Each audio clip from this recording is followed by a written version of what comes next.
अस्सलामुअलैकुम। बोल न्यूज़ में कहते हैं आपको खुशामदीद। मैं हूं आपके साथ रमशा साचर और मैं हूं सनिया मलिक। हेडलाइंस आपने देख ली। बुलेटिन का आगाज़ करेंगे। कराची में शाम 5 बजे से बारिश का सिलसिला जारी है, जिससे नशेबी इलाके ज़ेर आब आ गए हैं। शाहराहें तालाब बन गई, निज़ाम ज़िंदगी मफलूज होकर रह गया है। गली मोहल्ले दरिया का मंजर पेश करने लगे। पानी घरों में दाखिल हो गया, इमलाक को नुकसान पहुंचा, शहरी शदीद परेशान है। बिजली का निज़ाम भी दरहम बरहम हो गया है।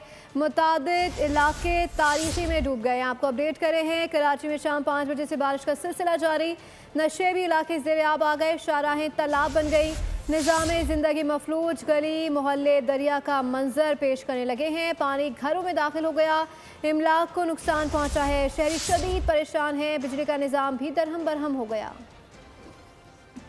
कराची के मुख्तलिफ इलाकों में धुआंधार बरसात, जल थल एक हो गया, शहर पानी पानी, नशेबी इलाके ज़ेरे आब आ गए, गली मोहल्ले तालाब बन गए, सड़कें झील में तब्दील, निज़ाम ज़िंदगी मफलूज होकर रह गया। गुलशन मेमार, नॉर्थ कराची, नॉर्थ नाज़िमाबाद और गुरुमंदिर पर सूरत हाल अबतर। लियाकताबाद, राशिद मिन्हास रोड, गुलिस्तान जौहर, यूनिवर्सिटी रोड और दीगर इलाकों में भी पानी जमा होने से अवाम को शदीद मुश्किलात का सामना। Gulshan Hadeed link road, Korangi causeway, Korangi crossing traffic के लिए बंद। मलीर नदी में तुगयानी, गडाब में थड्डो डैम ओवरफ्लो हो गया, पानी आबादियों में दाखिल। बिजली का निजाम भी दरहम बरहम के इलेक्ट्रिक का नाकारा सिस्टम फिर बैठ गया, सैकड़ों फीडर स्ट्रिप कर गए, मुतादिद इलाके तारीकी में डूब गए। आइंदा 24 घंटों के दौरान शहर में बारिश का सिलसिला वक्फे से जारी रहेगा, महकमा मौसमियात ने खबरदार कर दिया।